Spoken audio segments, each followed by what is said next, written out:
जब cytokine storm आता है, ये अमूमन व्यक्ति का जब पहला लक्षण आता है, उसको लगने लगता है कि अब हमको कोरोना है, तो उस पहला लक्षण से 6वें दिन 6 डेज पे हम लोग को ये साइटोकाइन स्टॉर्म आने की खतरा रहता है। इस बीच अगर डॉक्टर हमारी खुद के फौज को, हमारे खुद की इम्यून सिस्टम को अगर बैठा दिया, सप्रेस करके शांत कर दिया, तो समझ जाइए कि केवल हमारे फेफड़ों को नुकसान कोरोना से होगा। और अगर इस स्टॉर्म, इस आंधी को नहीं रोके तो फेफड़ा को तो कोरोना मार ही रहा है, हमारी खुद की रोग प्रतिरोधक क्षमता भी फेफड़ा को मार काट देती है और लाशों से भर जाता है फेफड़ा, जिस वजह से अंदर जगह नहीं रहता है, तो सांस नहीं जा पाता है, मरीज ऐसे हांफता है। तो हमारे इसको कम करने के लिए, हमारी लड़ने की क्षमता को कम करने के लिए डॉक्टर एक दवाई देता है जिसे कहते हैं एस्टेरॉइड। एस्टेरॉइड हार्मोन की शक्ल का होता है। जिस तरह हार्मोन उत्तेजना बढ़ाता है ना, तो एस्टेरॉइड गिरा देता है। एस्टेरॉइड के रूप में हमारा प्रयोग होता है डेक्सामेथासोन।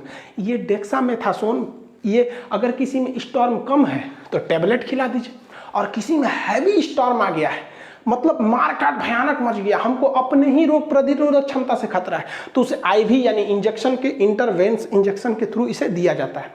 अमूमन ये दवा भारत में डेक्सोना नाम से फेमस है। डेक्सामेथासोन को जाइडस कैडिला डेक्सोना नाम से बनाती है। बहुत सस्ती दवा है, गांव-गांव में अवेलेबल। तो मरीजों को ये सुबह शाम दिया जा रहा है, डेक्सामेथासोन दिया जा रहा है। मरीज को लग रहा है ना कि दवाई हमरा ठीक कर रहा है, ना रे बबुआ, तोरे अंदर के फौज को कह रहा है अभी चुपचाप रहो, चुपचाप रहो, हेलीकॉप्टर आया है, चल जाएगा तब मारना इसको। तो वही साइटोकाइन। तो जिस व्यक्ति में ये डेक्सामेथासोन टाइम से दे दिया गया वो बच गया। लेकिन ससुरा इसमें गड़बड़ है।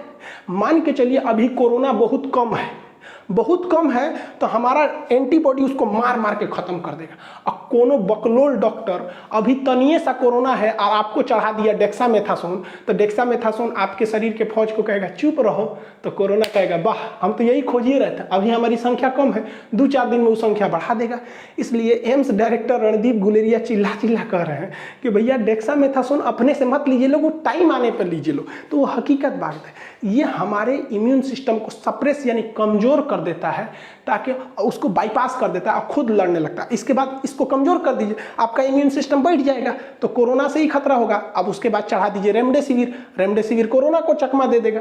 लेकिन आप बताइए, ये जो हमने डेक्सामेथासोन दिया है, ये तो हमारी बीमारी से लड़ने की क्षमता को सप्रेस करके दबा दिया, और इसी से चालू हो जाता है ब्लैक फंगस का खतरा। ब्लैक फंगस एक नॉर्मल फंगस है जो रोटी, ब्रेड इत्यादि पे लग जाता है। ये नॉर्मल है। अगर हम अपने कपड़े भी उतार के यहाँ 1 महीना के लिए छोड़ दें, उसमें नमी रहे, तो वहाँ भी ब्लैक फंगस आ जाएगा। हमारे शरीर पर भी ब्लैक फंगस जम जाते हैं, बट उसको पसीना मार के खत्म कर देता है। कहता है ससुरा यहाँ का जमता है, सोचिए जिस चीज़ को हमारा पसीना मार देता है। लेकिन जब कभी हम लोगों को कोरोना हो जाता है, तो इतना ना एस्टेरॉइड दिया जाता है जो हमारे इम्यून सिस्टम को सप्रेस करके कमजोर कर देता है कि हमारा इम्यून इस छोटे से ब्लैक फंगस यानी म्यूकोरमाइकोसिस से भी नहीं लड़ पाता है। अब ये आता कहाँ से है? तो इसके देखिए, जब कोई कोरोना मरीज ज़्यादा सीरियस हो जाता है, तो उसको तो हैवी स्टेरॉइड देना मजबूरी है, जिससे कि उसका इम्यून कमज़ोर हो जाता है। और उसे ऑक्सीजन जब दिया जाता है, तो ऑक्सीजन पे नमी आती है, देखिएगा उसमें पानी का बुलबुला रखा जाता है, उस नमी के माध्यम से, या वेंटिलेटर पे जब दिया जाता है, तो यहाँ से नमी के माध्यम से ये जो फंगस है, ये हमेशा नमी वाले जगह पे रहता है, हमारे शरीर में आता है। इसके एंट्री करने का रास्ता नाक है, ये नाक से एंट्री करता है। ये ब्लैक फंगस जानलेवा है।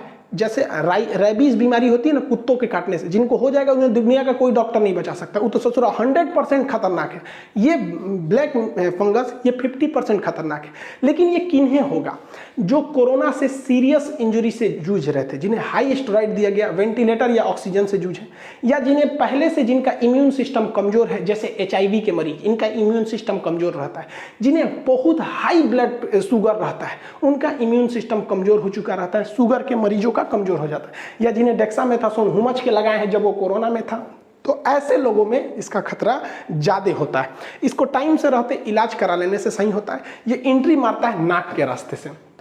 यहां पर आपकी पहली पहचान कि नाक से पानी आएगा, वो पानी हल्का भूरा रंग का होगा, और नाक को अगर देखेंगे तो हल्का धब्बा धब्बा अंदर बनेगा।